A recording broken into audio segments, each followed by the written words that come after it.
All right, let's get into our lecture about plastics, ENT, oral maxillofacial, and ophthalmic surgery. Specialized instruments for these specialties are for delicate tissue, includes fine scissors, forceps, needle holders and retractors, microsurgical instruments used for precision work. Proper selection reduces tissue trauma and improves outcome. I will put the link to this YouTube video in the description. Some equipment for you, your skin graft equipment. This is a dermatome. It's essential for harvesting consistent skin grafts. The mesh device increases surface area coverage and promotes drainage. These tools are commonly used in burn management and reconstruction. Proper technique is critical for graft survival. Grafts can originate from several sources depending on the clinical situation. Autografts will be taken from the patient. These are preferred because they integrate well and have no risk rejection. Allografts and xenografts are often used temporarily to protect wounds until permanent coverage is possible. The choice of graft depends on such factors as wound size, depth, and patient condition. Skin grafting is a surgical technique used to repair damaged or missing skin, commonly in burn patients or trauma victims. The success of a graft depends on adequate blood supply from the recipient site. There are different types of grafts, with autografts being the most effective due to lack of immune rejection. Proper technique and post-operative care are essential for graft survival and healing. Your rule of nine for burn victims is a rapid assessment tool used to estimate the percentage of total body surface area affected by burns. This estimation is critical for determining fluid resuscitation needs and overall treatment planning. Each body region is assigned a percentage based on multiples of 9, making calculations efficient to emergency settings. However, it is less accurate in children where more detailed charts are required. Z-plasty is used to lengthen contracted scars and improve mobility. By reorienting the scar, tension is redistributed along natural skin lines. These results this results in better functional and cosmetic outcomes. It is commonly used in reconstructive procedures. A Z incision is made making two flaps, flap A and flap B. The mid region of the Z is the central limb.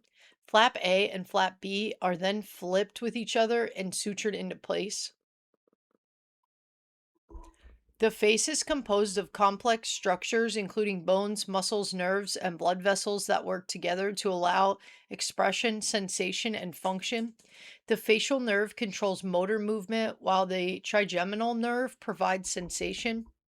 A strong understanding of facial anatomy is essential in surgery to avoid nerve damage and preserve symmetry. Surgeons must carefully navigate these structures to maintain both function and aesthetics.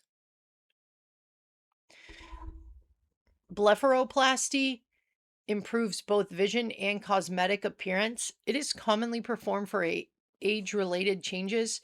The procedure is considered clean because no contaminated tracks are entered. Precision is critical due to proximity to the eye. You'll see down here on the bottom of the slide, in picture A, you have your inferior incision marked, and B, superior incision line is marked. C, wedge of redundant tissue is going to be removed, and then you have your closure pulling your eyelid up a little bit and getting rid of that flap there you see in part A. Your endoscopic brow lift. This procedure elevates the brow and reduces forehead wrinkles. The endoscopic approach minimizes scarring and recovery time. It allows improved visualization with minimal disruption. It is widely used in cosmetic facial surgery. You'll see here in the picture the endoscope is inserted through transverse incision in the forehead. Malar implants are used to enhance the prominence of the cheekbones and improve facial contour. They are commonly placed through intraoral or lower eyelid incisions to minimize visible scarring. This procedure is often performed for cosmetic reasons, but can also be reconstructive. Proper placement is important to maintain facial symmetry and avoid complications. Mentoplasty or chin surgery is performed to improve the shape and projection of the chin.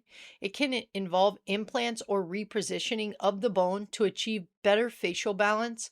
This procedure is often combined with other facial surgeries, such as a rhinoplasty, to enhance overall proportions. Careful planning ensures both functional and aesthetic success.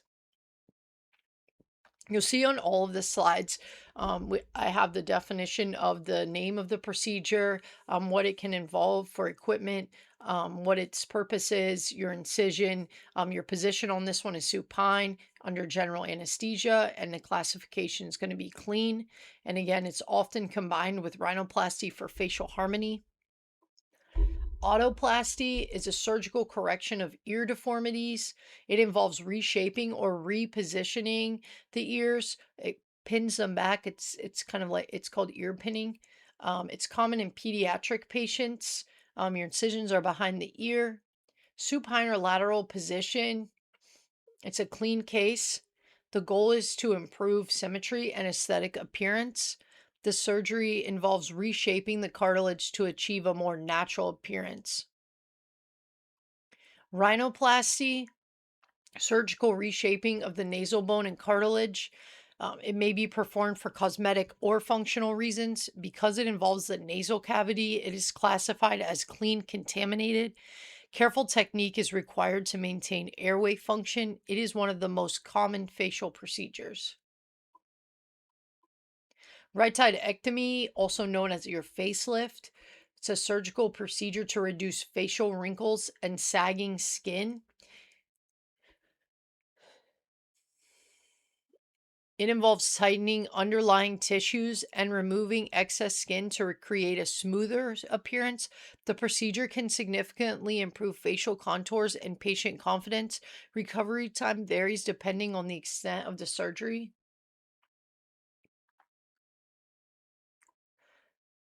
Your cleft lip repair, you can see in the picture here your incision marked to show Cupid's bow and philtrum into normal position. The flap will advance into the columella to form your nostril. In picture B, Cupid's bow rotated down and flap advanced. In C, your flap advanced into the gap left by rotation advancement procedure to correct unilateral cleft lip. And B, your closure of your flaps. This procedure restores normal lip anatomy and function. It is typically performed in infancy to support feeding and speech development. Precise tissue alignment is critical. It also improves facial aesthetics. So this is a cleft palate repair. So you have a closure of the palatal defect. The cleft palate repair allows proper speech and swallowing. It requires careful reconstruction of multiple tissue layers. Early intervention improves long-term outcomes. It is often performed in pediatric patients. Let's move into some hand procedures. We'll go over the hand anatomy a little bit here. So you see the diagram here of your hand. The hand is a highly complex structure, essential for fine motor skills. Understanding bone arrangement is critical for surgical procedures. Injuries or deformities can significantly impact function. Anatomical knowledge guides the reconstruction. In these pictures for your hand anatomy, you see your muscles, you see your thumb, your anterior compartments in A, your dorsal compartments in B, and your first dorsal compartment in C, which is your thumb. In A, muscles of the forearm and hand. A is an anterior view, B is a dorsal view, and C is posterior medial view. And then here you're going to see the innervation of the hand, which is your nerves. You can see your ulnar nerve. And then in the second picture, your arteries and your veins. These are very important structures to know. All right, toe to hand transfer. You see here in the picture how they remove part of the toe and they put it well, they remove all of the toe to place it on your hand, your recipient hand, or your donor foot if need be. What happens at the end, you'll see that the large toe is no longer there. Your subtotal palmar fasciectomy. So here you are. This is going to be, it's a contracture. Uh, Dupuytren's contracture causes progressive finger flexion. Surgical removal of diseased fascia improves mobility. It is performed when function becomes limited. Post-operative therapy is often required. So what this does is their fingers are kind of stuck bent forward, and this kind of releases that and pushes them back. You could see here in the last picture your incisions for that. Centralization of radial dysplasia. Radial dysplasia is a congenital condition where the radius bone is underdeveloped or absent, leading to deformity of the forearm and hand. Centralization surgery repositions the hand over the ulna to improve alignment and function. This procedure is typically performed in children to support normal development. Postoperative therapy is important for maintaining mobility and strength. And you'll see this is often with pediatric patients. And you can see how the arm is, the hand is bent to the side, and so is part of the arm. Release of syndactyly. This is a congenital condition where fingers are fused. Surgical correction improves both function and appearance. Flap design is important to prevent contractures. It is typically performed in early childhood. You see here in the picture, the incisions that are to be made are marked in A. And B, dissection of the two fingers that are attached. C, the two fingers are separated by cutting the skin between them. And D, the openings on both fingers are sutured shut. Ablation of radial thumb and collateral ligament. Polydactyl involves extra fingers or toes. Surgical correction ensures proper alignment and function. Early treatment prevents developmental issues. Reconstruction may be required for stability. All right, so let's get into some breast procedures for plastics, and you'll see here your breast anatomy. It can seem really simple, and it can be really complex.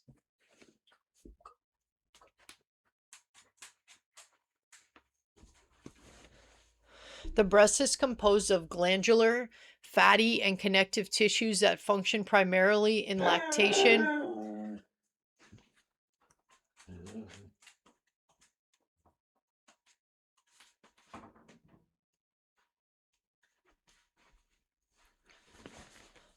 The breast is composed of glandular, fatty, and connective tissues that function primarily in lactation. The ductal system transports milk to the nipple, while ligaments provide structural support. Blood supply and lymphatic drainage are especially important in surgical procedures and cancer treatment. Understanding this anatomy is essential for both reconstructive and oncology surgery. Transverse abdominis flap. So this is going to be your tram flap. This technique uses the patient's own tissue for reconstruction. It provides natural results, but is a complex procedure. It is commonly performed after a mastectomy. Proper vascular supply is essential. You see here in the pictures, the abdominal incision is made across the stomach at the navel area so that the tram flap can be rotated upwards toward the empty breast area. In B, picture B, once the tram flap is rotated into place, the incision is sutured. Nipple reconstruction completes the breast reconstruction process. It improves cosmetic outcomes and patient satisfaction. The procedure uses local tissue arrangement. Tattooing may be used for pigmentation. You'll see here how they do, and then they suture around the outside. Mastopexy reshapes and lifts sagging breasts. It improves contour and symmetry. Incision patterns may vary depending on severity. It is commonly combined with augmentation. You'll see here in the picture an A anchor-shaped incision made with a 15 blade. Skin is drawn together and reapproximated to lift the breast in picture B. And in C are the examples of scars left at early stages of healing and scars on right side at late stages of healing. Suction lipectomy. Liposuction is a cosmetic procedure for body contouring. It removes localized fat deposits. It is minimally invasive compared to other procedures. Proper technique reduces complications. You see here the cannula is being inserted to remove the fat in the sides. Sometimes this fat can be reprocessed and re-injected to enlarge the breast. Abdominoplasty improves abdominal contour and muscle tone. It is commonly performed after weight loss or pregnancy. The procedure involves extensive tissue dissection. Recovery requires careful monitoring. Here in picture A, these are the primary incisions. Picture B, dissection and muscle tightening. Picture C, secondary incisions. And picture D, closure or the final effect. All right, so now we're going to get into some ENT procedures. This is going to be your ear, nose, and throat. I do have a slide here with a video of the instruments. I will put the link in the description for that video. It's a little bit longer. Very good, though. Very in-depth video on the instruments. Your OR setup for your ENT procedures, you'll see here. Proper operating room setup is essential to ensure patient safety and surgical efficiency. All equipment must be checked for functionality, and the sterile field must be established correctly to prevent infection. The surgical team works together to verify instruments, perform counts, and confirm all necessary supplies are available. The pre-operative timeout is a critical step to ensure the correct patient, procedure, and site before surgery begins. ENT surgery involves the treatment of conditions affecting the ear, nose, and throat. These structures are essential for breathing, hearing, and speech. Surgeons must have a deep understanding of anatomy and function. Many procedures are delicate and require precision. Here you'll see a ear anatomy diagram for you. Your myringotomy is commonly used to treat chronic ear infections. It allows fluid to drain and improves ventilation. The insertion of tubes helps prevent recurrence. It is especially common in children. This is done with a microscope. What the doctor uses a microscope. They make a tiny incision. You see in the picture at the top. That's going to be your types of ear plugs or ear drains, tubes, ear tubes. Tympanoplasty restores the eardrum and improves hearing. It often uses graft material to close perforations. In some cases, ossicles are repaired. The procedure requires delicate microsurgical technique. You'll see here in the picture, they're going to incise the eardrum. They're going to fix the eardrum. It already has a hole, and then they're going to put a graft over the patch to place in the hole. Mastoidectomy. Mastoidectomy is performed when infection spreads to the mastoid bone. That's going to be right up behind your ear. It prevents serious complications. The procedure is more invasive than other ear surgeries. Care is taken to protect surrounding structures. Stapedectomy. This procedure restores hearing by replacing the stapes bone. It allows sound transmission to resume. It is highly precise. Outcomes are often very successful. That is, your stapes bone is that horseshoe-shaped bone.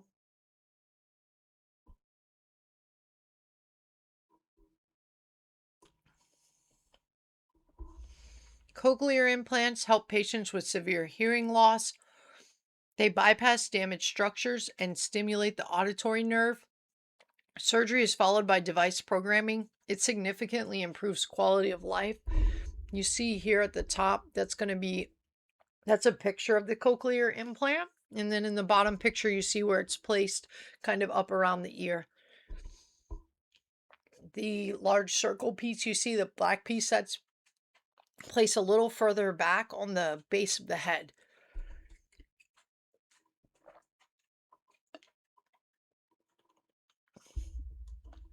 Here's a few diagrams of your nasal anatomy.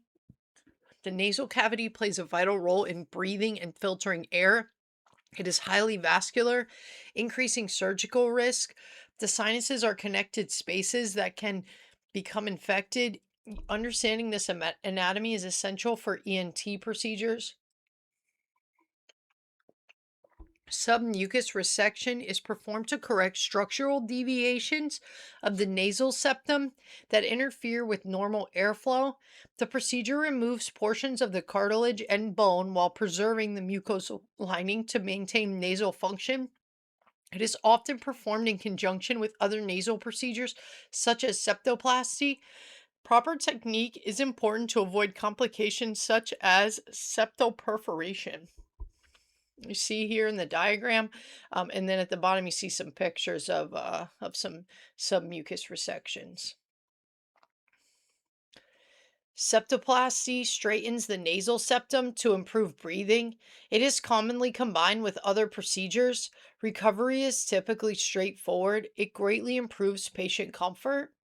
You see in the diagram here, you can see the interior of the nose and some cavities, and then an example of a deviated septum. And then again in the other diagram, you'll see the cartilage removed, how it straightens out the nose on the inside. Turbinectomy is used to reduce enlarged nasal turbinates that can obstruct airflow and cause chronic congestion. The goal is to improve breathing while preserving as much normal tissue function as possible. It is commonly performed alongside septoplasty for better results. Over resection must be avoided to prevent complications like dryness or empty nose syndrome. Polypectomy involves the removal of nasal polyps that can block airflow and interfere with sinus drainage. These growths are typically associated with chronic inflammation or sinus disease. The procedure is often performed using endoscopic techniques for better visualization and precision. Although effective, polyps may recur, requiring ongoing management.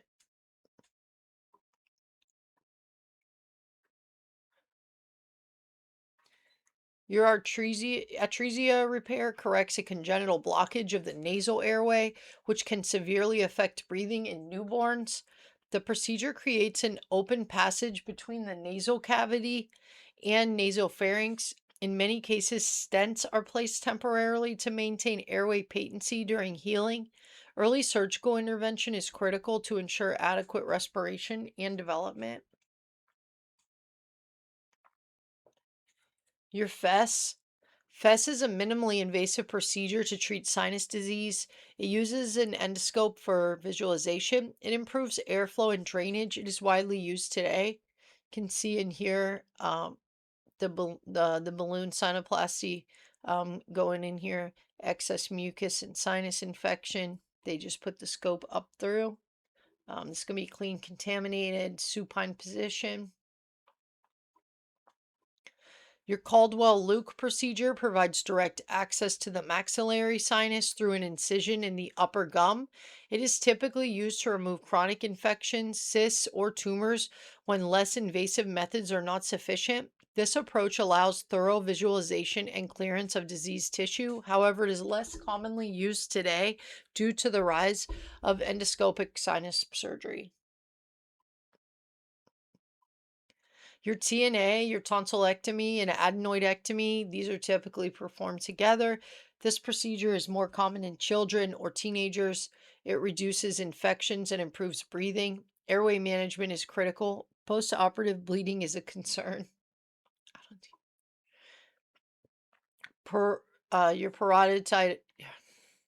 Peritidectomy is performed for tumors or disease. The facial nerve runs through the gland. Preservation of function is essential. Careful dissection is required. The top one you'll see in the diagram, the drawing is kind of how it look where it's at, right up by your ear, near your jawbone. And then here in the picture of the surgery, you'll see it's a very delicate procedure. You have to really watch for your facial nerve branch. You're up. Improves airway patency during sleep. It removes obstructive tissue. It can significantly reduce apnea episodes. Recovery involves throat discomfort.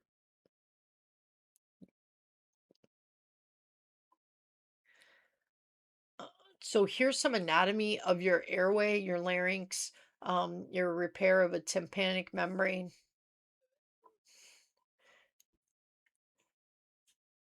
Your laryngectomy is a major surgery for cancer. It results in permanent airway changes. Patients require rehabilitation. It significantly impacts your speech. Your radical neck dissection. It's a major surgical procedure used to remove lymph nodes and surrounding structures affected by cancer.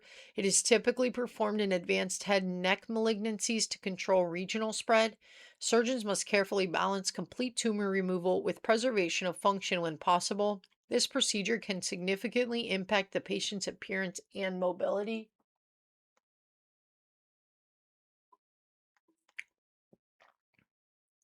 TMJ arthroscopy arthroscopy is a minimally invasive procedure used to diagnose and treat disorders of the jaw joint. It allows visualization of the joint using a small camera and enables treatment of inflammation or structural abnormalities. Compared to open surgery, it results in less tissue damage, faster recovery. It's commonly used when conservative treatments have failed. Tracheotomy provides a direct airway. It can be life saving, it may be temporary or permanent. Proper care prevents complications. You can see the procedure here in that first picture in the diagram. All right, let's get into oral maxillofacial anatomy and procedures. Here's a few diagrams. You got your facial muscles here, which are very important. Here you have your facial bones. And then obviously for oral procedures, you have your oral cavity. Repair of mandibular or maxillary fractures. This procedure is performed to repair fractures of the mandible or maxilla. It restores proper alignment and function of the jaw. Fixation methods ensure stability during healing. Proper alignment is critical for chewing and speech. You can see here in the picture how they use real small plates and screws. Application of arch bars are used to immobilize the jaw during healing. They are secured to teeth and connected with wires. This stabilizes occlusion. It is often used with other fixation techniques. Again, in the picture, you can see the jaw broken here, and then the jaw broken at the front. And then in the bottom picture, you'll see what your arch bars actually look like. Plate and screw fixation of mandibular fracture. Your plates and screws provide strong stabilization for fractures. This allows early movement. It is widely used in modern surgery. So this is just a basic uh, overview of a procedure where they need to just put in a plate or screw for a fracture or break. Orbital floor fracture. This procedure corrects orbital fractures. It prevents complications like double vision. Implants may support the orbit. Careful technique prevents vision loss. You can see down at the bottom in the picture that fracture right under those muscles for the eye. Your Lefort fractures, these are important to know. Your Lefort fractures describe mid-face trauma patterns. They affect facial stability. These injuries may impact airway. Proper diagnosis guides treatment. These are the examples of your Lefort 1, your Lefort 2, and your Lefort 3. Your Lefort 1 fracture involves a lower portion of the maxilla. Surgical repair restores alignment and function. Fixation devices stabilize the bone. This ensures proper healing and occlusion. Your Lefort 2 and 3 fracture repair. Lefort 2 and 3 fractures are more severe and involve multiple facial structures. Surgical repair restores facial stability and airway function. These procedures are complex and require careful planning. Proper fixation is critical.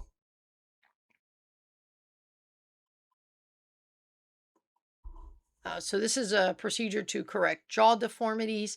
It improves function and appearance. Bones are repositioned. Follow-up care is required. You can see in the picture how they have kind of extended the jaw a little bit. This kind of will bring, like if people have a jaw that's in, they use this to kind of pull that jaw out. All right, ophthalmic surgery. Again, here's another video on instrumentation. I will include that in the description of the video for you to see. This is a very good in-depth video of the instrumentation.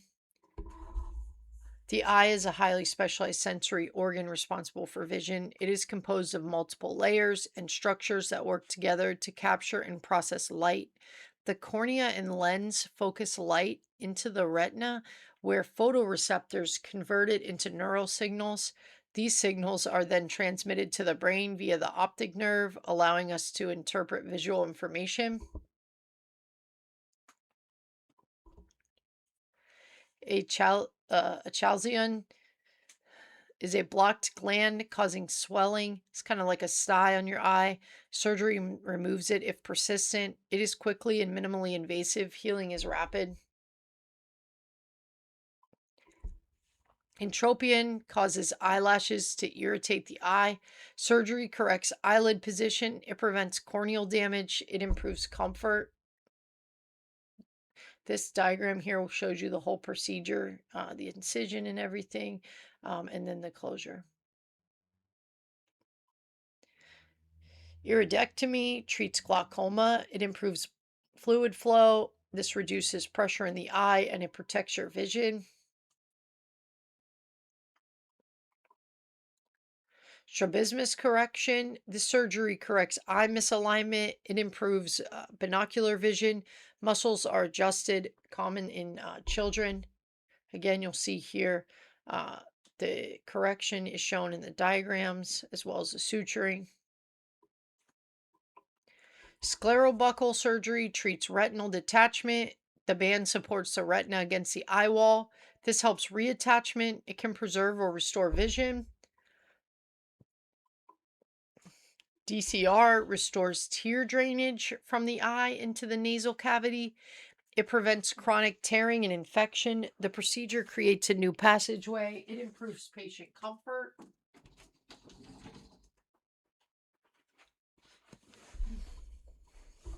Enucleation is performed when the eye cannot be saved. It removes the globe completely. A prosthetic eye may be used for cosmetic purposes. It is a major but necessary procedure. Keratoplasty or corneal transplant replaces a diseased cornea with donor tissue. This improves vision and eye clarity. It requires careful post-operative monitoring. Rejection is a possible complication. Cataract extraction. Cataracts cause vision loss. Surgery replaces the lens. It is very common. Vision improves significantly. In a lot of eye places for surgery, they can do 14, 15 of these in a day, no problem. Vitrectomy is used to treat retinal conditions. The vitreous gel is removed and replaced. This allows repair of the retina. It can significantly improve vision. Repair of traumatic eyelid laceration. You'll see here the surgical repair of the eyelid injury up above here on the eye. It's just basic gash that they're going in and cleaning up and suturing shut. The procedure prevents long-term complications. Healing depends on injury severity.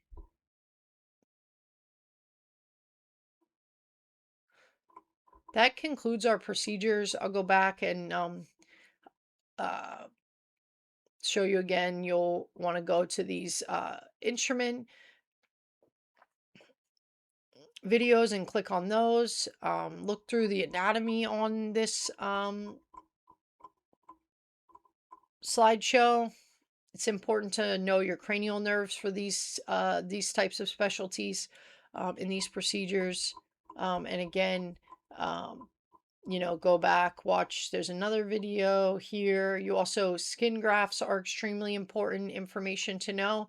The graft's origination. This is something that you should know for your CST exam, along with those cranial nerves. Those are also very important to learn and seen very often on there. So, all right. Well, this concludes our lecture for this week. And go ahead and follow those links over to the instrumentation.